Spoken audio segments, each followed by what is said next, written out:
लड़कर ही इज्जत मिलती है। इतिहास गवाह है, चापलूसी से किसी का थोड़े समय के लिए भला हो सकता है, उसे पैसे मिल सकते हैं, उसे काफी ज्यादा अमीर भी बनाया जा सकता है, लेकिन इससे इज्जत नहीं मिल सकती। इज्जत तो लड़कर ही मिलती है और ये बात आज फिर से दुनिया भर में साबित हो गई है। दरअसल आपने देखा पिछले कुछ दिनों से अरब देश जो कि लगातार ट्रंप की चापलूसी कर रहे थे, ट्रंप को 200, 400, 500 करोड़ के प्लेन गिफ्ट कर रहे थे और ट्रंप के स्वागत में लिटरली खुद को बिछा लिया था। उन देशों को ट्रंप की निगरानी में ही कैसे तोड़ा इजराइल ने। कतर जिसने ट्रंप को 250 मिलियन का प्लेन दिया, $1 ट्रिलियन अमेरिका में इन्वेस्ट करने की बात कही, उसी की राजधानी दोहा पर बमबारी करके चला गया और ट्रंप ने चूं तक भी नहीं किया।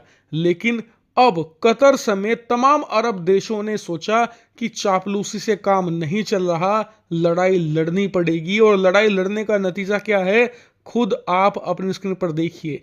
कल अमेरिकी राष्ट्रपति डोनाल्ड ट्रंप ने देर रात यूनाइटेड नेशन की जनरल असेंबली की मीटिंग के तुरंत बाद न्यूयॉर्क में तमाम इस्लामिक देशों से एक बड़ी बैठक करी। और इतना ही नहीं, ट्रंप ने आगे ये भी कहा कि मैं आज 36 से ज्यादा देशों के नेताओं से मिला हूं, लेकिन इससे ज्यादा इंपॉर्टेंट मीटिंग मेरे लिए कुछ हो ही नहीं सकती थी। और इतना ही नहीं, ट्रंप जब से राष्ट्रपति बने हैं तब से इजराइल के समर्थन में खुलकर खड़े थे, लेकिन कल देर रात ट्रंप डरे डरे लगे। यहां तक कि उन्होंने अरब देशों से यह भी वादा कर दिया कि ये युद्ध का हम कुछ ना कुछ अब करके रहेंगे, ये ऐसे जारी नहीं रह सकता, इजराइल गाजा का पूरा कॉन्फ्लिक्ट। और इसी के साथ अब इस सिचुएशन के समाधान की यहां पर उम्मीदें दिखाई देने लगी है। लेकिन ये हुआ क्यों?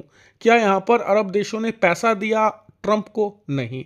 क्या यहां पर कोई चापलूसी करी गई? नहीं। तो फिर ट्रंप ऐसे मान कैसे गए? तो जवाब है, लड़ाई लड़ी। इन्होंने पिछले 2 हफ्तों में ऐसा माहौल खड़ा कर दिया कि अब अरब देश अपना खुद का नाटो बनाएंगे, अमेरिका को टक्कर देंगे, इजराइल को हराएंगे मिलकर और एक शक्तिशाली गुट खड़ा करेंगे, जिससे होगा ये कि एक भी अरब देश पर अटैक तमाम अरब देशों पर हमला माना जाएगा और सारे के सारे अरब देश मुंह तोड़ जवाब देंगे उस खतरे को। और इसका असर ये हुआ कि अमेरिका का सिंहासन अरब में डोलने लगा। आप जानते ही हैं कि अमेरिका लिटरली राज करता है पूरे अरब वर्ल्ड में। यहां तक कि ईरान को छोड़कर कोई भी ऐसा अरब देश नहीं है जहां पर अमेरिका का सैन्य बेस ना हो। यहां तक कि कतर, कुवैत जैसे छोटे देश जिनकी आबादी 25-30 लाख से ज्यादा नहीं है, वहां पर भी अमेरिका ने बहुत ताकतवर और विशालकाय सैन्य बेस बना रखे हैं।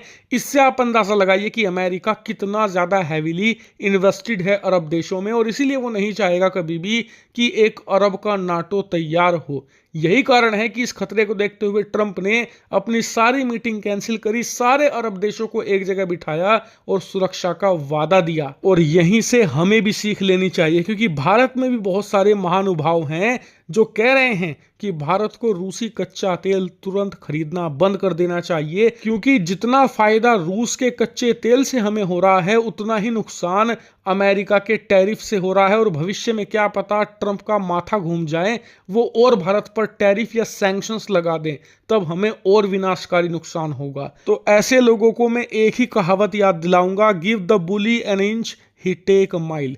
यानी कि एक ऐसा आदमी जो दादागिरी दिखाता है ना, एक बार आप उसकी दादागिरी से डर जाओ, उसे 1 इंच जमीन दे दो, अगली बार उसे आपका भेद मिल जाएगा, वो आपसे 1 किलोमीटर जमीन मांगने आएगा, आपकी सारी संपत्ति लूट लेगा।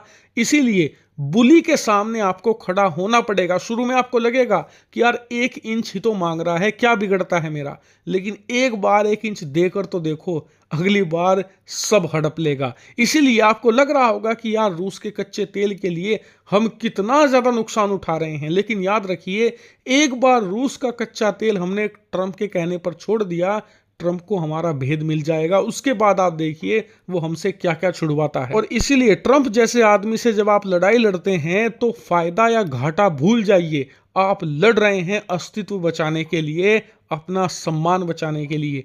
एक बार उसकी चापलूसी करी, उसके कहने पर कुछ काम कर दिया, तो अगली बार आप उसके गुलाम बन जाओगे, ये बात निश्चित है।